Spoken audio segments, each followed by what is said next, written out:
So when we look at, wanting to eat better, you go into the grocery store and there's all these options and you get overwhelmed, and one box says it's organic, another says it's all natural, this package says it's whole grain. What does that all mean? Does that mean it's really actually healthy? Um, and a lot of times it doesn't. It just means that it's really good marketing from the manufacturers. So we're going to talk a little bit about that tonight. I think what people don't realize is that, Americans were known for being obese and over fat. That's not a secret. What most people don't know is that we're also malnourished. So, how is it possible to be eating all this extra food but not having the nutrients that we need to get on a daily basis from all the food that we do eat? And we'll go into that a little bit as well. So the big question is, when you go into the grocery store, what are you really buying? What's really in your food? How's your food grown? How is it transported? Um, if our food is literally killing us, what is it that these billion-dollar food companies are hiding from us or misleading us with? And how do we not only survive in the grocery store, but thrive? So we're going to go through a couple different things. And I know a couple of you guys just jumped in right now. So you should have a chat box at the bottom. You should have a way to raise a hand if you need anything during the presentation. Go ahead and if you have questions, put them on there, and I'm going to cover them at the end of the presentation. So we're going to move forward a little bit. And we're going to talk about farming methods. So our soil is actually about 50% less nutritious than it was 50 years ago, which means that the food that our grandparents and parents ate is totally different than the food that we eat today. So even if you're eating an apple, it's not necessarily the same apple that your parents ate, because our apples tend to have a lot less nutrients in it. Unfortunately, now crops, instead of being rotated each year, are grown year after year in the same soil, which just bleaches the nitrogen, the essential minerals, and other nutrients out of the soil, which means that those aren't getting absorbed into the produce and in turn not getting digested in our body. So, another issue with the way that things are grown is what I like to call the toxic trifecta. So, the chemicals, preservatives, and additives that are meant to make our food look and taste more appealing when we go purchase them can actually be harmful to us. And so companies actually use this stuff for our food to make it look more appealing to us when we walk into the grocery store so that we'll buy more of it. And while it looks more appealing, that doesn't mean that it's actually better for us. So, unless you can eat 100% organic, your body is going to be exposed to poisonous chemicals on a daily basis. Pesticides are used to keep bugs from eating away at produce when it's out in the field. Um, when we eat the food that has pesticides treated on it, then we're also ingesting those chemicals as well. So, preservatives are added to foods to make them more shelf stable longer, which saves us money because we're not buying food as often. It also saves manufacturers money. But in the long run, the trade off for the dollars spent in spoiled food is actually going to be worse in health conditions. They've proven that certain preservatives actually damage our body's nervous system. So, long term damage can include Alzheimer's, Parkinson's disease, and cancer. And it's really just not worth the trade off.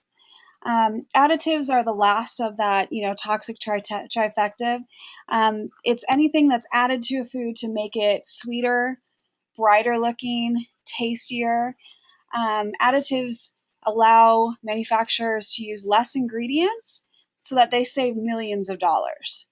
And again, they're saving millions of dollars, but we're paying for it in our health bills. So, examples of additives are going to be food coloring dyes, high fructose corn syrup, hydrogenated oils. Um, a lot of these things can actually lead us to eating more calories and more trans fat on a daily basis, again, just harming our health. All right, here's the other thing in the grocery store we want to look for: hormones. Okay. Hormones are going to come to us in a variety of different ways, and when we get through this intro part, we're actually going to go through each section of the grocery store and tell you what to eat and what not to eat in each section.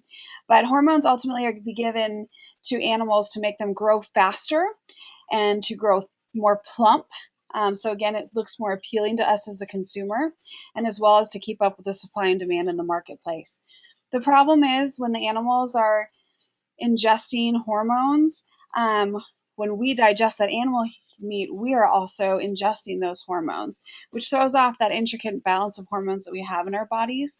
It can actually lead to our bodies producing excess estrogen, and excess estrogen in our body can lead to reproductive cancers such as breast cancer, ovarian cancer, and prostate cancer. So it's really important to buy hormone-free meat. All right, fillers are the big thing that most people don't know how to look for. So in order to make foods spread further, manufacturers are actually adding fillers just to make the foods, stretch out a little bit more. So fillers that you can look for are going to be soy, milk, and wheat usually.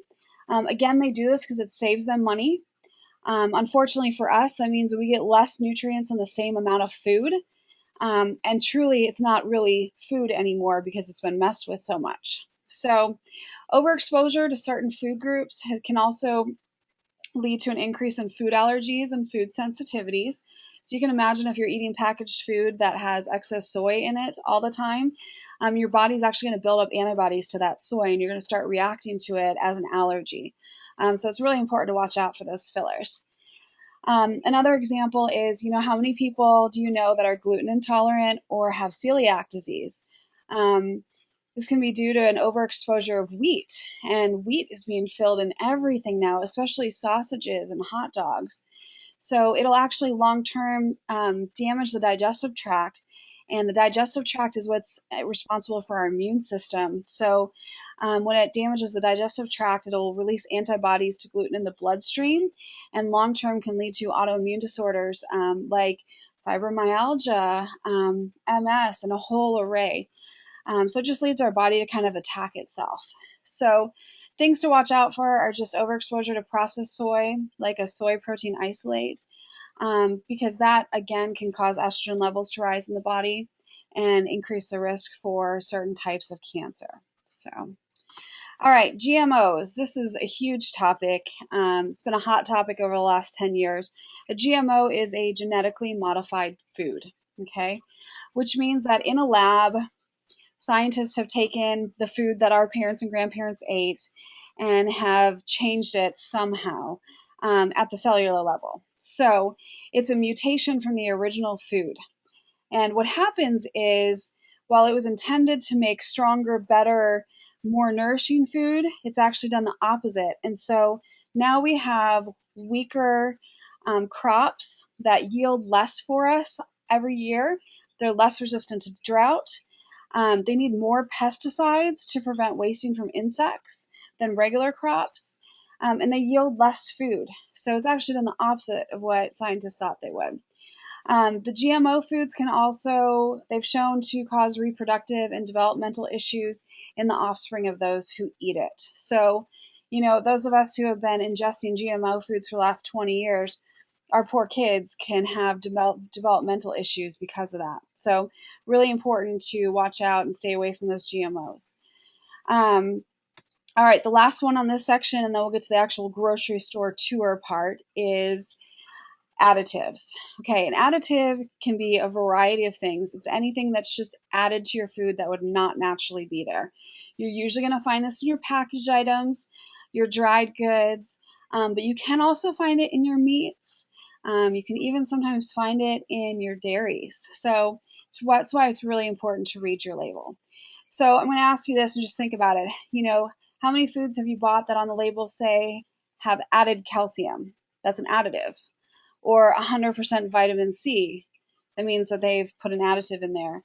Or yogurt that has probiotics with active cultures added to them. And again, an additive. When we look at cereals and grains, you're going to see fortified, which means that they've actually added vitamins and minerals into that food. So it's not getting absorbed properly as it would from actual food. So these vitamins are just going to pass through your body unabsorbed or become stored in your fat cells instead of being absorbed like regular food would. All right, so we're going to move on to the actual grocery store portion of it. This is kind of what food marketers don't want you to know. So before we go section to section, I'm just going to tell you some of the things that we're going to see on the packages that really mean nothing to us or could mean something. So the big term is going to be natural. And natural means absolutely nothing. There's no definition of natural food. There's no requirements by the USDA to be followed. There's no standards for manufacturers to be held accountable to. So just because it says natural, don't assume that it's good for you. It just usually means that they're going to charge you more money. So the other thing to look for is whole grain. Even though it says it's whole grain, it usually means that there's a lot of sugar in it. So check the label to see if the first ingredient actually says whole grain. A lot of times it won't, and then it's not really a whole grain item because, again, there's no regulation. Made with real fruit or contains real fruit juice actually means nothing. It means that you actually have excess sugar in it, so stay away from it. The last thing that we're going to say is on your actual food labels, make sure you look at the serving size because it's going to tell you the calories on the package, the fat in it, but the serving size is what's really important, okay? And I'll tell you why. Food marketers can change the serving size of an item to fit the requirements of being low sodium, low fat, no trans fat, etc. So if any of you guys use the spray oils to cook with, it's going to say it has 0 grams of trans fat, which really it doesn't. But if you look at the serving size, it's 1/8 of a second spray serving size. So if you only spray for 1/8 of a second, there's no trans fat in that. But honestly, it's not even a possibility to spray for 1/8 of a second. So you're actually getting trans fat. But that's just one of the ways that they get around it. So it's good for us as consumers to be aware of that. The other thing we want to look at the serving size is we may think it's really healthy for us, and then we see that there's 2.5 servings of this in this, little bottle of smoothie that we had. And so when we thought we were drinking 100 calories, we were actually drinking a 250. And when we thought we were having 20 grams of sugar, we're actually having 35 grams of sugar. So, all right. So let's start the grocery tour. We are going to go to section 1, which is going to be the produce aisle. Produce aisle is usually kind of the most confusing for people. I don't know how many of you guys buy organic. Everyone thinks organic's really expensive, and not necessarily so if you know how to shop organic. So here's the trick with organic. If you buy it in season, it's going to be the same price as non-organic. Most people don't know that, but worst case scenario, it's going to be like a 10-cent difference, which is worth it long term not to have all those pesticides in your body. So what do we look for? In the produce section, you want to buy a rainbow variety of produce because each color of a fruit or vegetable contains different phytochemicals that work as antioxidants in our body that fight off cancer and heart disease.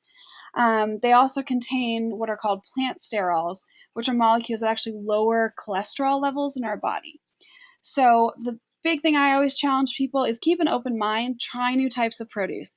Just because you don't think you like any vegetables does not mean that you don't like any vegetables. There's bound to be something out there that you might like, and the way that you cook it or prep it is going to change the texture and the taste. So, people always ask me, is it better to buy the pre-cut fruit and vegetables? Possibly. It's more expensive up front, but if you are the type of person that's only going to eat it if it's pre-cut, that means that you're going to throw away less produce.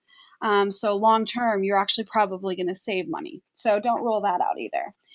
Okay, so why do you need to eat organic? We talked about before, it's going to be pesticide free, it's going to be hormone free, and it's going to be antibiotic free. So to just give you kind of a peace of mind that you're not going to get exposed to all this extra stuff. If it's certified organic, this is how you're going to know. Down at the bottom, you'll see the different codes. And so these are your PLU codes. So you'll see here the 5-digit code starting with a 9 means it's organic, okay? If it's a conventional, which means that it's treated with pesticides, then the 4-digit code is going to start. So you'll see that 4139. If it is GMO, and we just talked about how bad GMOs are, it's going to be a 5-digit code starting with an 8. So next time you're in the produce aisle, kind of look out for that. Because sometimes things aren't labeled very well, and that way you'll be able to tell what's really organic and what's not. All right, another trick to eating organic is right here, this dirty dozen. So the dirty dozen are the 12 fruits and vegetables that absorb the most pesticides. So we want to definitely buy those 12 in organic. And then the clean 15 over here are fruits and veggies that really don't soak up hardly any pesticides at all. So you can get away with buying those regular and not spending that extra amount. Now you'll notice that the clean 15 tend to have a skin or a shell around them, whereas the dirty dozen tend to be more water-filled items or loose leaf items. Okay. Okay. So if you are going to buy non-organic, totally fine. Here's the trick. Be sure to triple wash your veggies and fruits. I'm going to email you guys out the guide, and it has a recipe for a homemade produce wash. It's just a combination of half of a lemon, 2 tablespoons of vinegar, and a cup of water in a spray bottle. You just spray down your produce and scrub it, and it'll actually take about 2/3 of the pesticides off. So it's a really great option. All right, so we're going to move on to section 2, which is the deli. Okay. And the deli is one of the harder areas. It's going to contain mostly, meats and cheeses. It's going to contain real meat and cheese, as well as very highly processed forms of meats and what are called cheese food products. So we're going to start with deli meat. And you see how I have the lovely boar's head kind of highlighted here because that's a really good, safe brand. The difference in deli meat is there are whole cuts, which means that it's the actual meat just sliced. There are also formed meat products, which means they're taking a bunch of different pieces of that animal's body, not necessarily just the meat, and they're forming it into a deli slice. So if you're going for the packages that are like $2 a package, the Land of Frost or whatever, that's not going to be actual meat. It's going to be that formed meat product, and it's going to be meat combined with tendon, combined with a bunch of additives. Okay, so that's the difference. Formed deli meat is pumped full of sodium solution, so it's going to be high in salt. It's also preserved with a combination of nitrates, nitrites, BHT, BHA, and protein fillers. So you're not really getting a whole lot of meat. You're getting a bunch of additives and preservatives. So I always tell people long term, it's actually going to be a little bit cheaper for you to buy the boar's head because you're going to eat less of it. You'll probably only eat 3 slices of the boar's head, whereas with the formed deli meat, you'll probably eat 6 or 7 slices. So even though you're paying $8 a pound for the boar's head versus the $3 for 8 ounces of the other, it'll kind of even out. All right, so let's go into cheeses, okay? So there's cheese, and then there's cheese food product. So I hate to be the bearer of bad news, but American cheese is not actually cheese, okay? It is about the equivalent of eating plastic, to be honest with you. So it's just a combination of dairy products with phosphates, salt, food coloring, and sometimes whey isolate, which sounds disgusting. So we want to stay away from that. A lot of your packaged foods are going to contain cheese food products. So things to watch out are going to be like Velveeta, Kraft Singles. A lot of times like Cheetos and stuff like that with the powdered cheese is going to be cheese food product. The canned spray cheese, and then a lot of your cheesy popcorn flavorings as well. So cheese can be a really good form of protein. It also tends to have a lot more fat in it, which just means that we need to limit the amount that we're eating because it still has really good properties for us. So here's some kind of quick and easy tips that you can use. If you eat a more flavorful cheese, your taste buds are going to be satisfied sooner.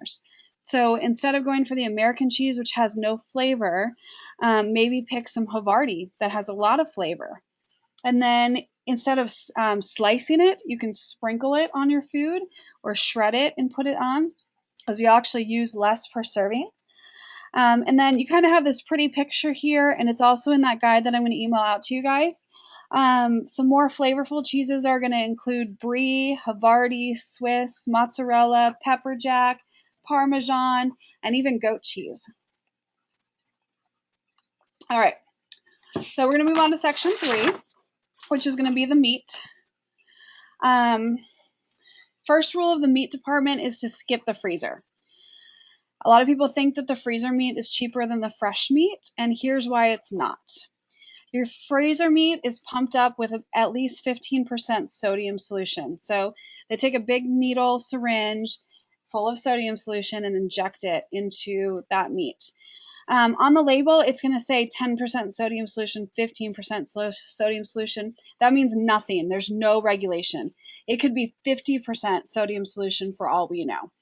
So instead of meat, you're actually paying a lot of money to feel bloated the next day from all the salt that you're taking in. Another reason why frozen meat is not necessarily cheaper is after the sodium solution is pumped into the meat's submerged in water and frozen. And so they chip some of the ice off before they package the meat, but leave a lot of it on. So you're not only paying for that sodium solution, but now you're also paying for the ice that's surrounding your meat. If you've ever cooked a frozen chicken breast next to a fresh chicken breast, you're going to notice that the fresh meat cooks down a lot less than the frozen meat. So the frozen meat usually cooks down to about half the size of the regular refrigerated meat. That's just because of the sodium solution as well as the ice melting off, and that the sodium and the ice makes that chicken breast look a lot bigger when it's frozen, but when you cook it down, you're going to see it's really about half the size. So here's what to do instead. Buy fresh meat. Buy it out of the refrigerator, okay? Don't be scared off by the fact that it says that your chicken breast is $2.99 a pound. And when you go to the freezer, it's going to say $1.99 a pound, because again, long term, it's going to come out in the wash and it's going to even out. You'll actually pay less per ounce after the meat's cooked, and you'll notice that because you're not paying for the sodium solution and the ice. So here are the keywords that you want to see on your packages.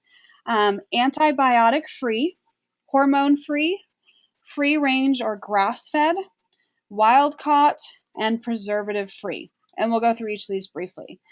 Antibiotic free means that the animal was not fed feed that's fortified with antibiotics.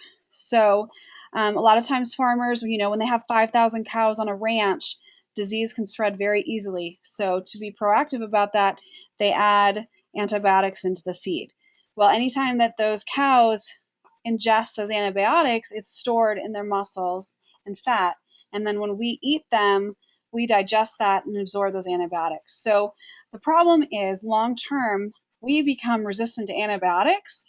And next time we're sick or we're exposed to a super bacteria, our body does not, it's already kind of got this level of tolerance to antibiotics because we're ingesting them on a regular basis. So, all right, hormone free. We talked about that a little bit earlier, but farmers actually give animals growth hormone sometimes to make them grow faster and larger. The growth hormone is stored in the animal's fat, and when we eat it, it's passed into our body. So really important with kids, especially small kids like 0 to 5, is get them hormone-free meat, even if you can't get it for yourself, because these hormones can affect growth. It can affect pubescent maturity, as well as the hormone balances in their bodies. Even for us adults, we have such an intricate balance of hormones in our body, so it's really important to try to eat hormone-free meat as much as possible. Free range and grass fed means that they're allowed to kind of roam around in the sunlight, so they're getting natural vitamin D over a large area of space. They're not exposed to hormones, pesticides, preservatives, or antibiotics. So this is obviously the safest form of meat to eat. And a lot of times if you go to a meat market or a farmer's market, you can find it for about the same price you would buy regular meat at HEB. So there's just a little tip for you. When we're looking at seafood, we want to buy wild caught. Seafood that's wild caught is actually caught out in the natural wild environment. So in the ocean, in the stream, the river, on a hook or in a net, okay? The reason why is that wild-caught fish are actually much higher in omega-3 fatty acids as well as protein. They're also lower in disease and toxic chemicals. And we'll talk about the difference in a minute between wild-caught and farm-raised. We also want preservative-free meat. So this means that there's no BHT, BHA, nitrates, nitrites, or phosphates. And again, you're going to get all this in your guide, okay? The big, ones to watch out for with preservatives are going to be your deli meats, your hot dogs, your sausages, ham, and bacon, okay? So we're going to move on to why farm raised is a big no. Fish that are farm raised live thousands and thousands and thousands of them in a very small confined space. So they're literally swimming in a sea of their own waste, and disease just spreads like crazy. So the farmers feed the fish antibiotics so that they don't get sick. Well, again, those antibiotics are going to pass into our body, and we're going to become less and less tolerant as we're exposed. So they also are fed a lot of times preservatives, GMO feed, and so the fish are feeding the GMOs, and then when we eat them, we're getting the GMOs. As well as a lot of times there's pesticides and stuff like that from the surrounding ground that leaks into the water and into the fish. So farm raised, because they don't get as much nutrients and they don't get as much sunlight and all that, actually contain less nutrients as well. So nutrient wise, it's much better for you to eat that wild caught fish. All right, so to eat very clean with meat, here's a few last tips before we move on. We want to avoid all those bad chemicals. When it comes to red meat, we should only be eating red meat once to twice per week. Eating fish, you should at least eat fish 1 to 2 times per week to make sure that you're getting the right amount of fatty acids in your diet. When choosing meat, either choose skinless meats or trim the skin off before you cook it. Trim the fat off meats as much as possible. And then when you can, choose grass-fed, organic, or wild-caught meats.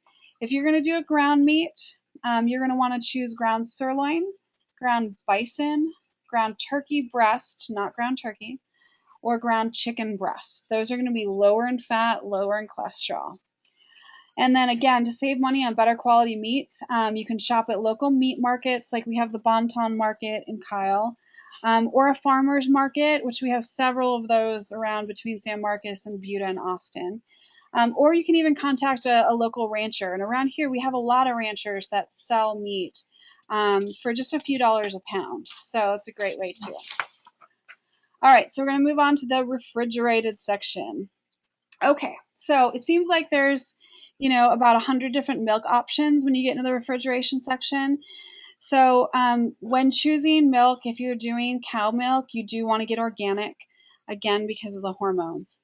And we always say if there's only 2 things you can eat organic, it needs to be the meat and the dairy.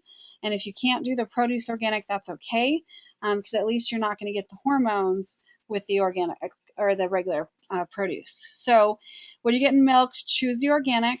You also want to get 2% fat and not skim. 2% fat means that there's still quite a bit of protein left, which means that the protein is going to counteract the effect of all the sugar in the milk.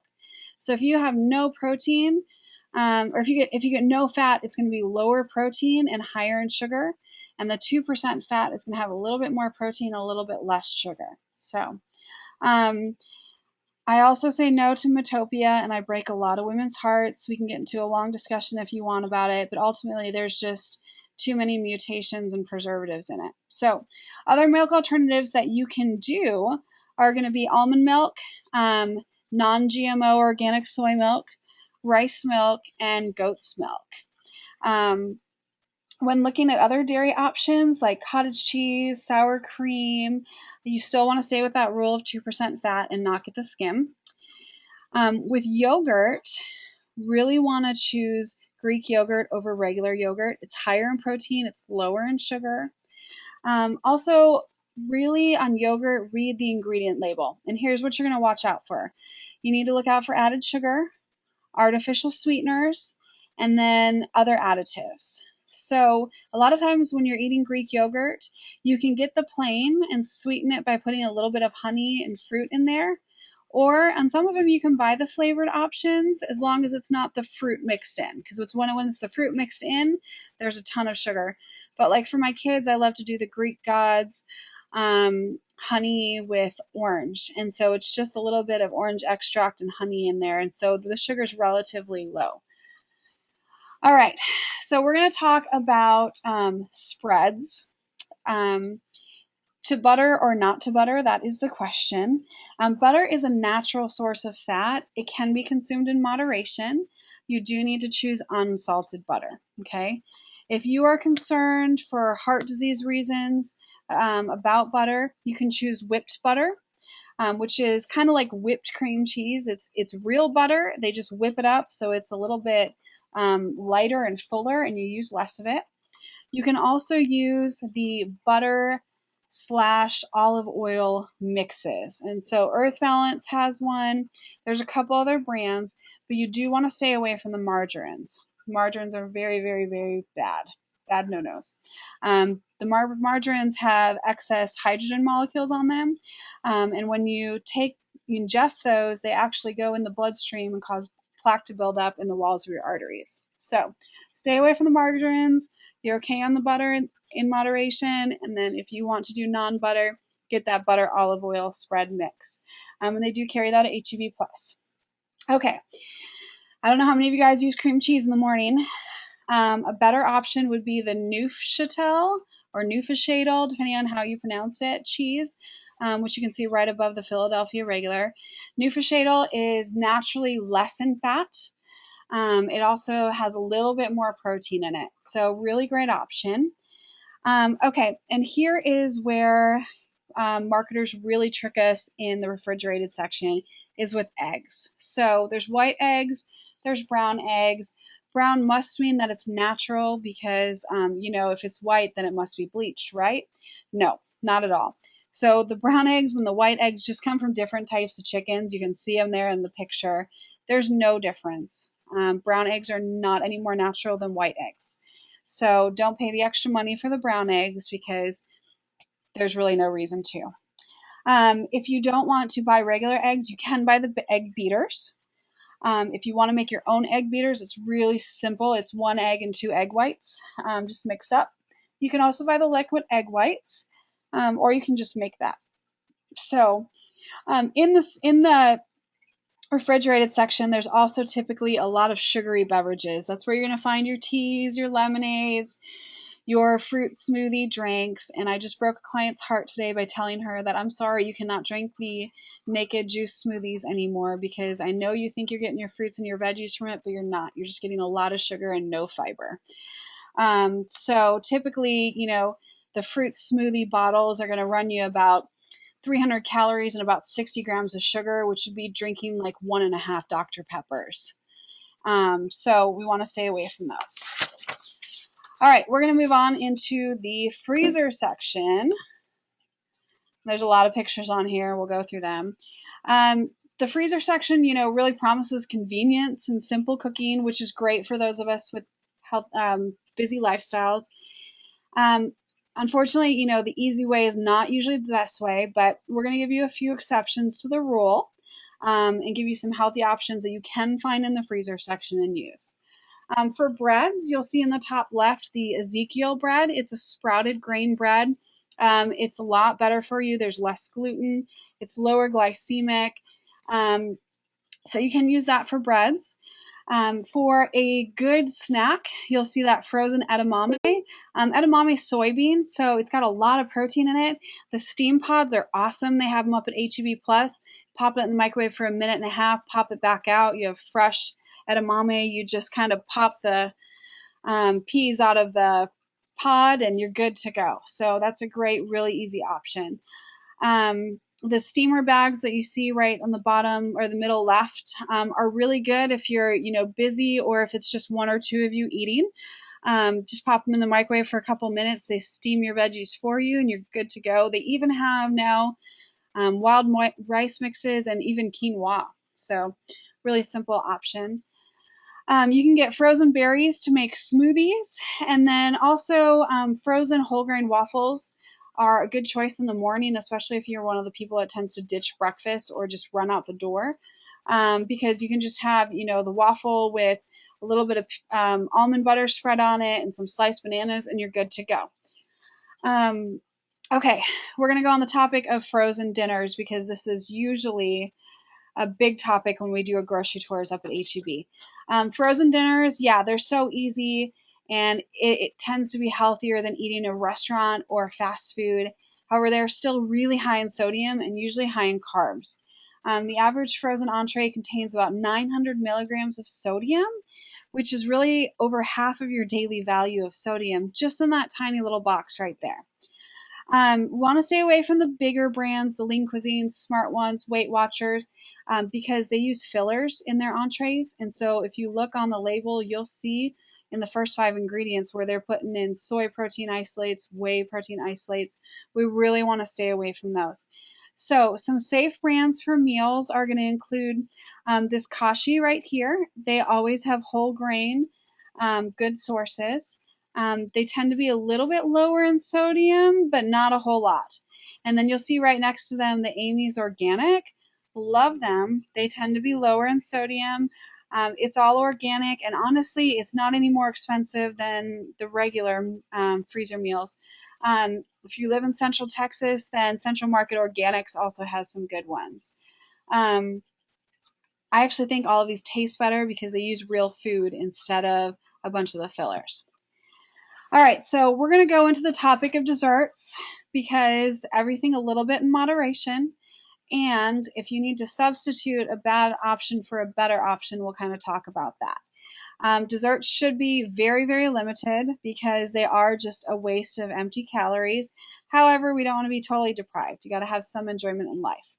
So within moderation, if you do have a sweet tooth, these are some good options to do.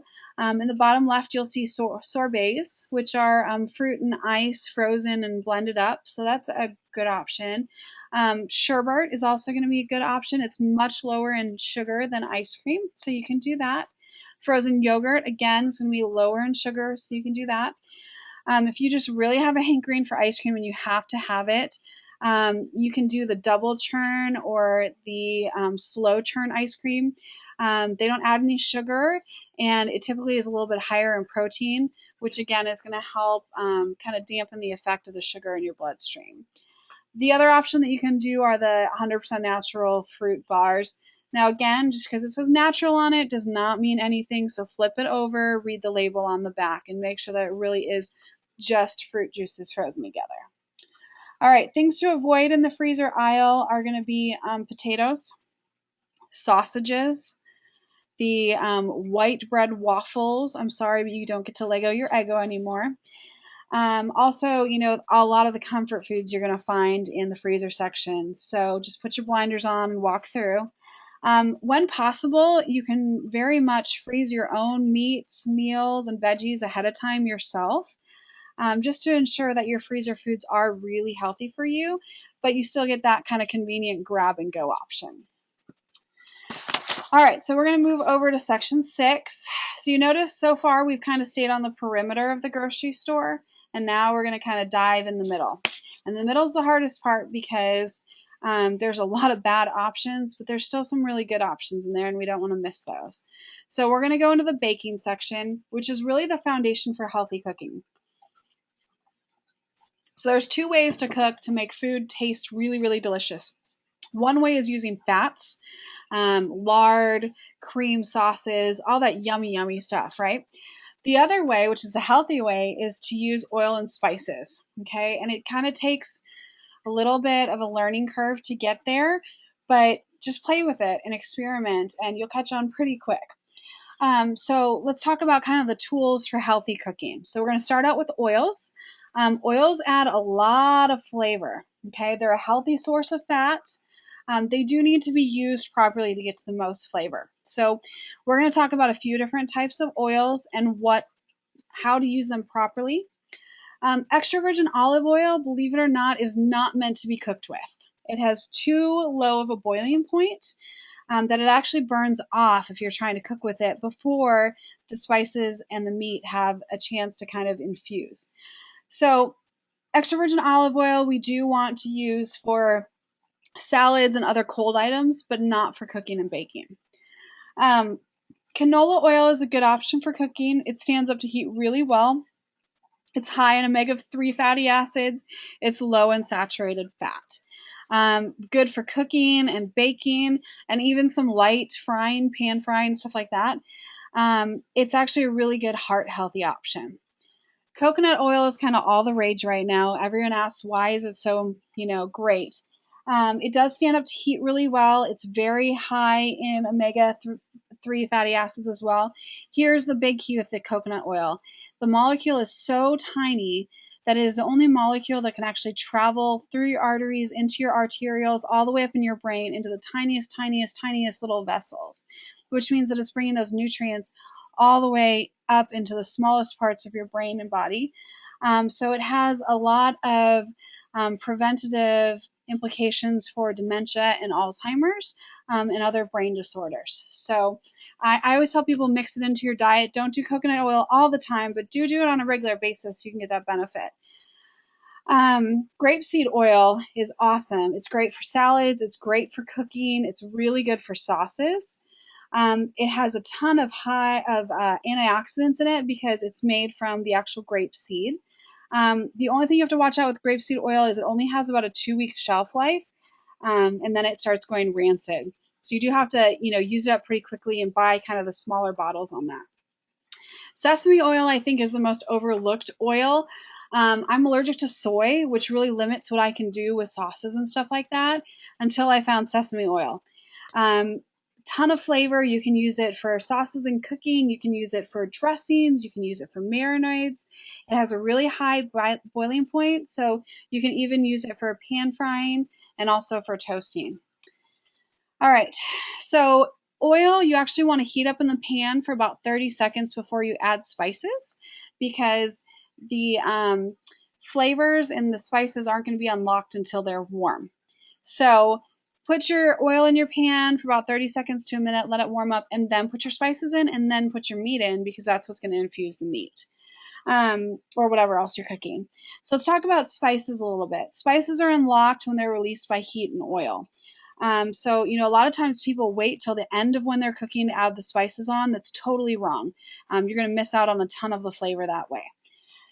All right, so you do kind of have to, play with spices and get to know the different flavors and stuff like that. Or there's a great book called The Joy of Cooking, and they pretty much lay out what every spice and combination of spices can be used with. The quality of spice is going to make a difference, and the age of the spice is going to make a difference. The older it is, the less flavor it's going to have. So here's some tricks and tips for buying spices. Buy spices that are as fresh as possible.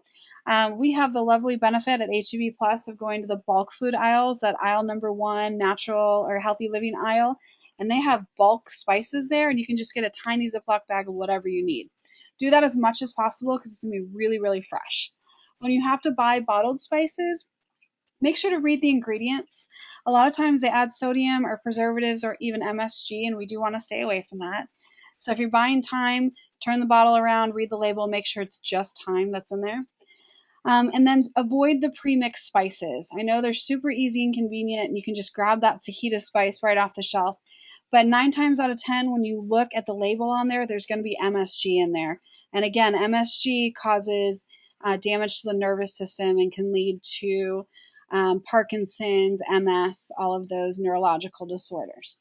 So make your own mixes of spices. I just get a little Gladware tub and just mix it all together myself, shake it up, and then seal it and put it in the spice cabinet. So that's real easy too. All right, vinegars are, I think most people don't know how to use vinegar in cooking. So it's another one in the baking section that's going to be huge. Vinegars can be used to add flavor or to change flavor. So you can play with apple cider vinegar, red wine vinegar, rice vinegar, or even balsamic vinegar to add flavor. And here's kind of the better ways to use them. For marinades and dressings, balsamic vinegar and apple cider vinegars are going to be really good choices. Red and white wine vinegars are best used for sauces for cooking, salad dressings, and then marinades. And then rice vinegar is used a lot in Asian dishes, especially for sushi rice. That's what gives it that sticky texture. So that's one that's not used a whole lot unless you're cooking in that Asian style. Okay, so flour is probably the hardest thing to shop for, and here's why. You really need unbleached, unenriched whole wheat flour. It's a mouthful.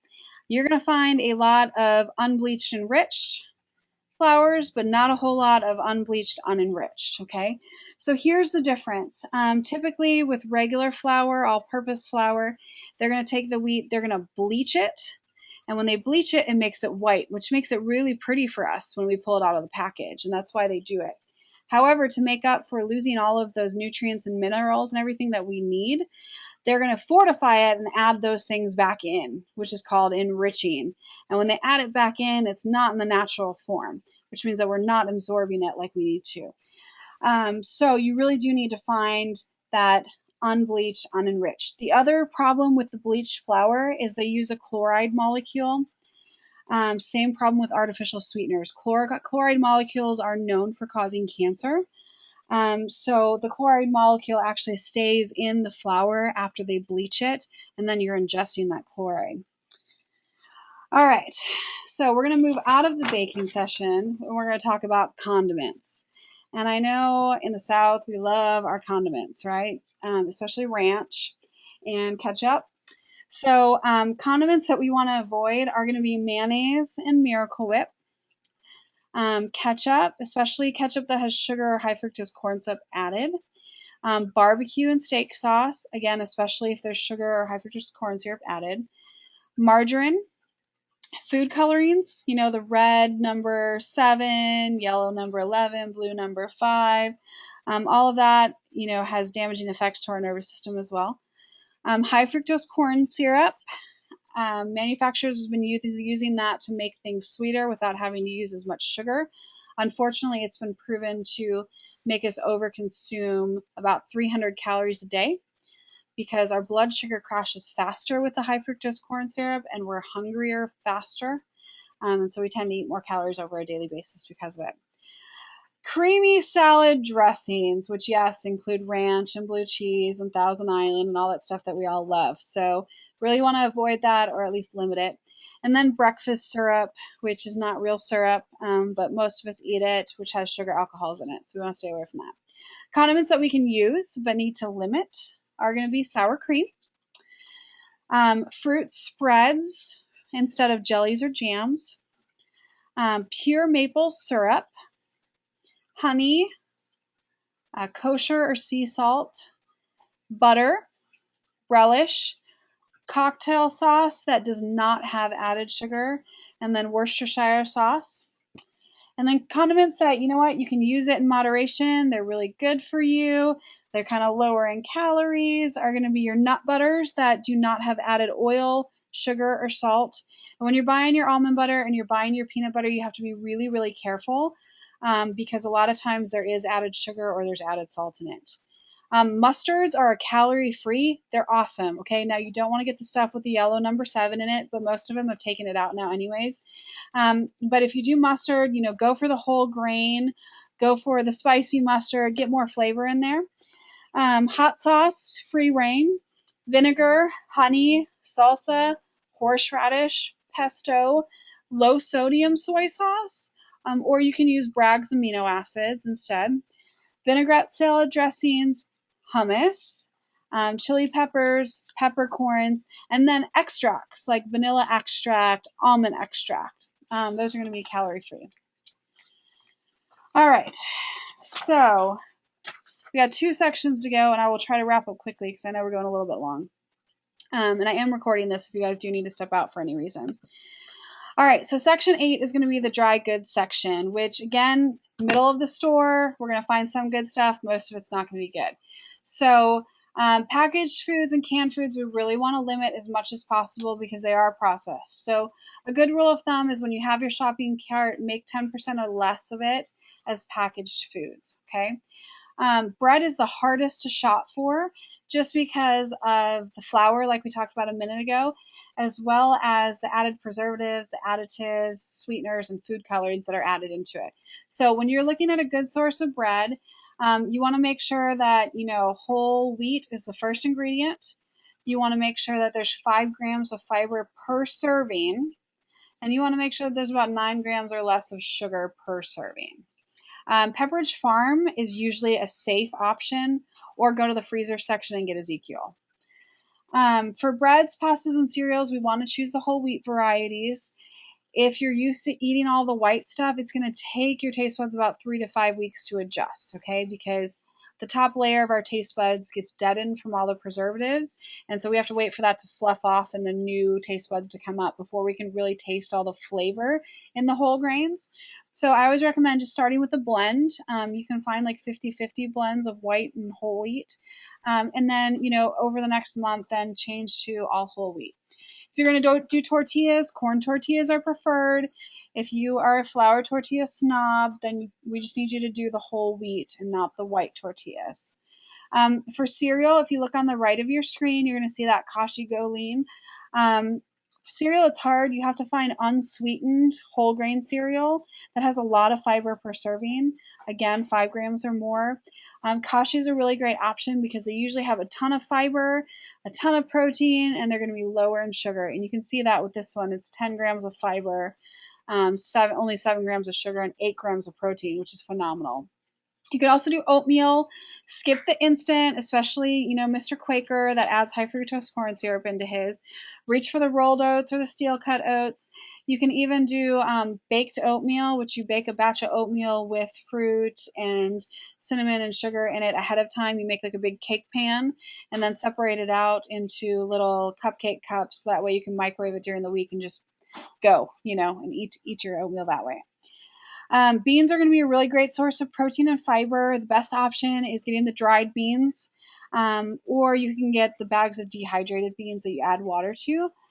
Canned beans tend to have more sodium, but they are a faster option. So, when we look on the scale of bad, better, best, they're kind of the better option, not the best. Just make sure that you're buying beans that do not have added fat or lard into them.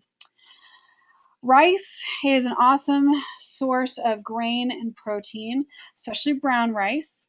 A rice cooker, if you don't have one in your kitchen, I always say that is a must-have appliance in your kitchen.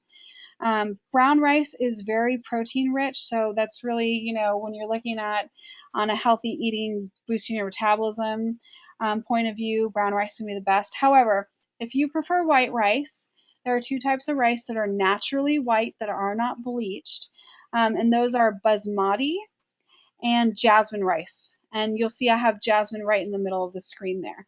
So they're naturally white. They actually have a lot of flavor. Really good options as well. Okay, so when buying canned items, that's really hard. Here's the trick. So with fruit, they need to be stored in 100% juice or in water. Do not get the fruit that's stored in syrup, especially the heavy syrup, because that's just a ton of added sugar and calories. For veggies, we want the kind that says no salt added. Most people don't know this, but the majority of canned veggies that you're going to get have a lot of sodium added in, usually between 300 and 400 milligrams a can. So get the no salt added. Again, frozen veggies are going to be better than canned, but it's always good to have a few extra canned ones in the pantry just in case. If you're going to do tuna, we want the chunk light in water, not in oil. And you can get that in the packets or the cans. And then soups, you want to find low sodium soup that does not contain MSG, and a lot of them will contain MSG and does not contain fillers like those soy and whey protein isolates. I don't have a picture of it on here, but nuts are an awesome snack that are full of protein and is a good source of fat. Make sure you buy unsalted raw nuts. Again, we have that beautiful aisle number 1 bulk food section at HEB Plus, and you can go in the huge container and get a Ziploc bag full of nuts for, it's like $6 a pound, which is really cheap. Because if you go over to the nut aisle, you're going to pay probably $6 for 6 ounces. So go do that. Blue Diamond actually also carries a variety of flavor nuts that are low in sodium that are awesome. They have like the wasabi and soy flavor, the chili lime flavor. So if you just need to change it up, that's a really good option too. All right, so this dried goods section is where you really need to pay attention to the nutrition labels. Ignore the front of the box. Remember, whole grain means nothing, natural means nothing. Go back to that actual label and read the ingredients and see what's in there. All right, hooray, we're in the last section of the grocery store. You guys are so awesome. All right, so sweeteners. Okay, I'm going to break your heart on a couple of things here. The pink, blue, and yellow have to go. Okay. We've known for a long time that sweet and low, which is aspartame, and equal, which is saccharin, have cancer-causing properties. What we didn't know until recently is that Splenda, aka sucralose, does, because it's also processed by adding a chloride molecule, just like equal and sweet and low are. So that's on the bad list now. Some good options that you can do are going to be turbinado, which is also known as sugar in the raw. It's the natural brown cane sugar before it gets bleached. Agave, which you can see down in the bottom left. If you're a coffee drinker, there's also flavored agaves. They have, cinnamon, they have mocha, they have hazelnut, anything you want. You just have to go to Whole Foods or Sprouts. They have liquid stevia or powdered stevia. They have the flavored liquid stevia drops if you just need some flavor in your water or your shake or something. Maple syrup is a great way, as well as molasses, to get a little bit of sweetener in there, especially when you're cooking. Sucanat, brown rice sugar, and then the coconut sugar that you see there. The bad no-nos are going to be, again, sweet and low equals Splenda. Actually, even they say to stay away from white sugar and brown sugar because the white sugar is bleached with chloride molecules. And then the brown sugar, believe it or not, is bleached with chloride molecules and then colored back to brown. So they take naturally brown sugar, bleach it, and then add brown color to it. So you want to stay away from that. High fructose corn syrup, again, it's going to make you overconsume calories. And then the other thing we want to avoid, unless you're a diabetic, are going to be sugar alcohols. And you'll find that in your sugar-free items, as well as like the breakfast syrup and stuff like that. If you are not a diabetic, stay away from the sugar alcohols. It's just, added chemicals you don't need in your body. For diabetics, it's really useful because it can kind of help keep their blood sugars down. Okay, so I'm going to backtrack and we're just going to wrap up here and then I'll open it up for questions if you have any, and then we're out for tonight. So 7 ways to kind of survive and thrive in the grocery store. Stick to the list. You need to be planning your meals ahead of time. You need to make a grocery list. You need to organize that grocery list by section of the grocery store. So that way when you get to this grocery store, it's going to save a lot of time and eventually money for you. There are services that you can put your meal plans together and it spits out a grocery list for you. That's amazing. So if you need those, let me know. I'm happy to give you some recommendations. Eat a snack before you go to the grocery store.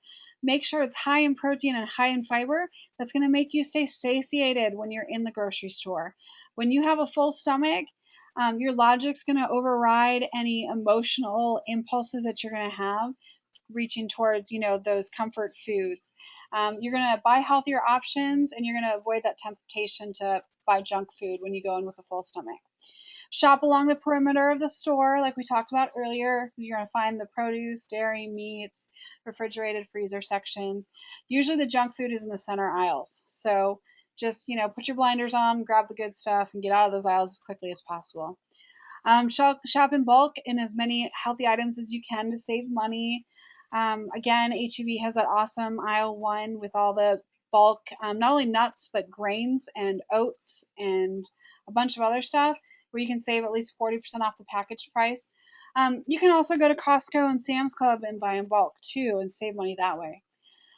All right, this is the most important part, I think, is believe the nutrition fact labels and not the marketing on the package, okay? Marketing keywords like natural, whole grain are going to be on the front of the box. But if you flip on the back, you're going to see that nutrition fact label. So flip it around, use your common sense. Don't believe what the front of the package tells you.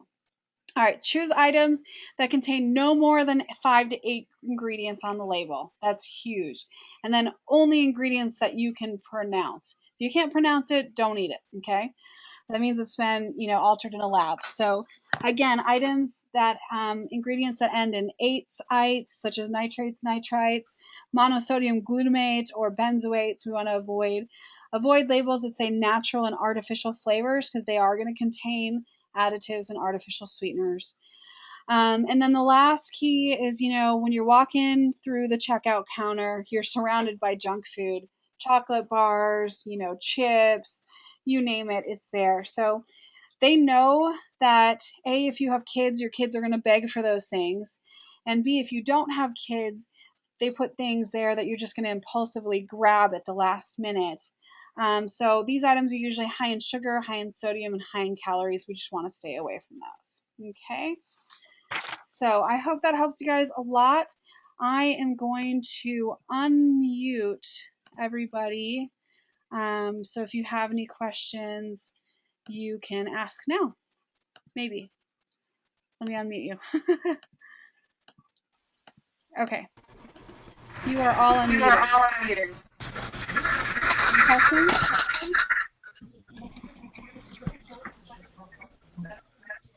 Or you can raise your hand.